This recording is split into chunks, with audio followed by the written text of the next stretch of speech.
For over 30 countries around the world, October 31st is a very big deal. It's Halloween.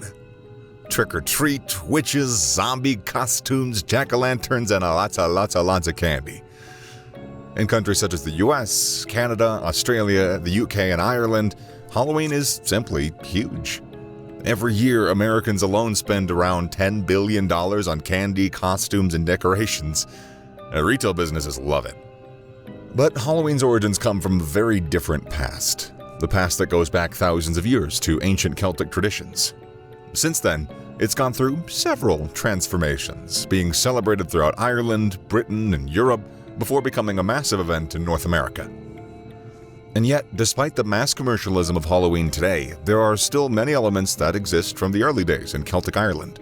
The Halloween that we know today actually began as a pagan festival in the Celtic regions of Ireland and Scotland.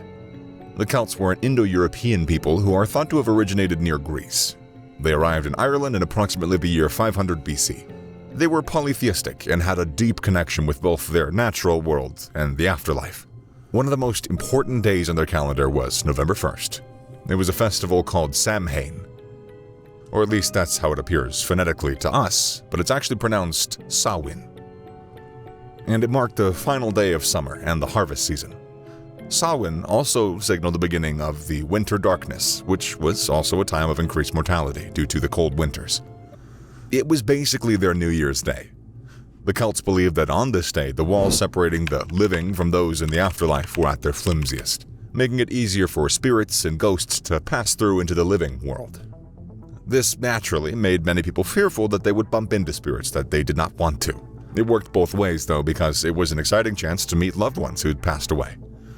The Celts also believed that this was a day that their druids and priests could make predictions about all important future harvests.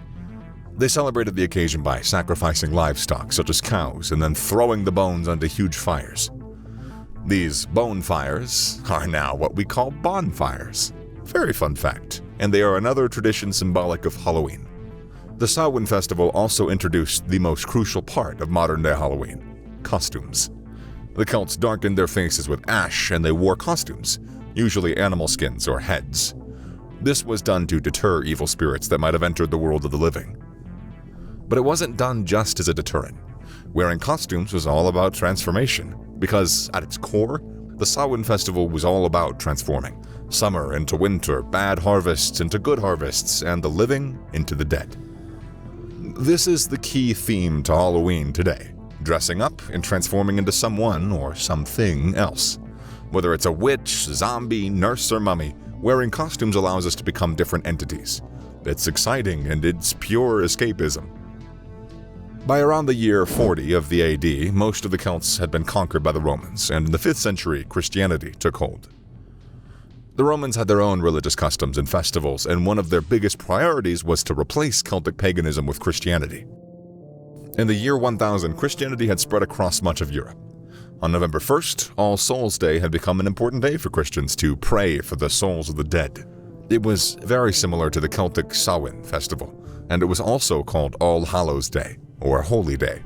The day before, October 31st, became All Hallows Eve, and this eventually became Halloween. Halloween had now entered Christian culture as a mainstream festival. This October 31st tradition spread throughout Europe during the Middle Ages into other Christian regions. Elements of Halloween, such as wearing costumes and bonfires, were mixed with local cultures to form unique festivals, but all sharing common traits. Another integral part of today's Halloween is trick-or-treating, and it's thought to have begun in Britain and Ireland. From at least the 16th century, a practice known as souling became prevalent at Halloween. Poor people would go door to door around their neighborhoods, begging for soul cakes in exchange for prayers. Soul cakes were a kind of baked scone with a cross. Both Protestant and Catholics would go souling, and they naturally focused on the doors of the more affluent folk.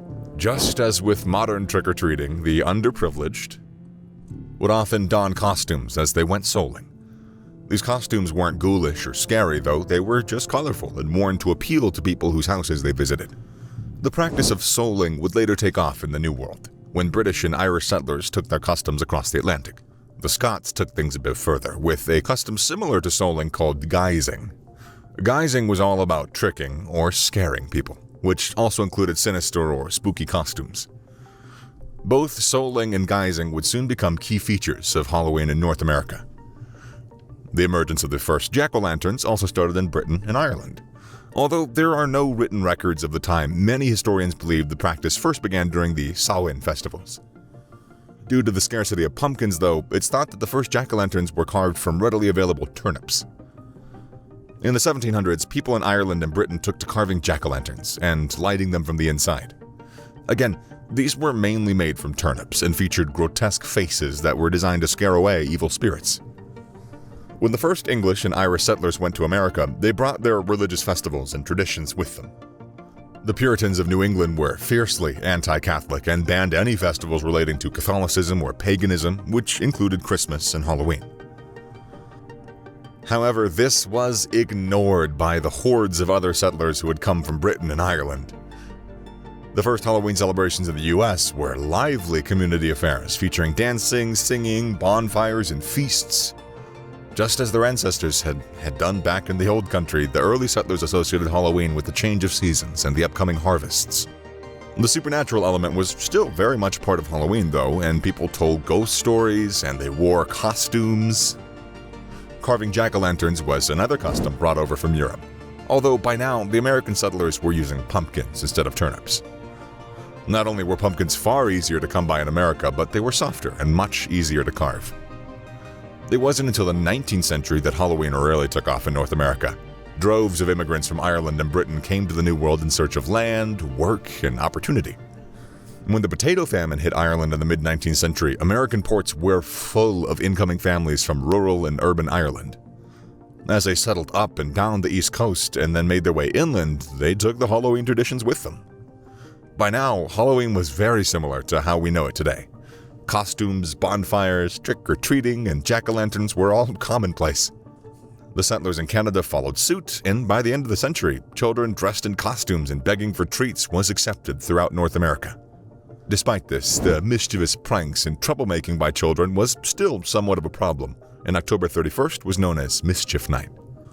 People were tired of having property destroyed, and it was eventually decided to make Halloween more of an inclusive affair. Adults were encouraged to take part as actively as children. Neighborhood parties were popular, as was entertainment and sweet gifts, which had been something of a novelty back in Britain. By the early 1930s, trick-or-treating had become a Halloween staple. Kids were taught that if they received candy after knocking on a stranger's door, they were obligated to leave that house alone. In North America, World War II applied the brakes to Halloween celebrations because of the worldwide sugar shortage. But by the 1950s, Halloween was back and bigger than ever.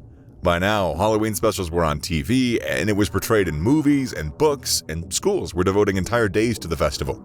As American culture began to spread around the world, Halloween also became accepted in places like Australia, France, and Italy, and then into Asia. These days, Halloween isn't regarded as a religious festival by most, but more of a celebration that brings people together.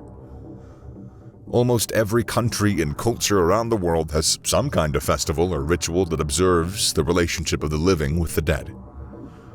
Many of these are linked to changes in season or harvests, just as the Celts did with Samhain. Mexico's Day of the Dead, Japan's Obon Festival, and China's Tomb Sweeping Day are all about acknowledging the dead. Halloween grew out of this intrinsic part of the human condition that makes us consider death and our own mortality. It's also about the excitement and possibilities of transforming into different identities, whether for fun, escapism, or tradition. And of course, the mountains of candy.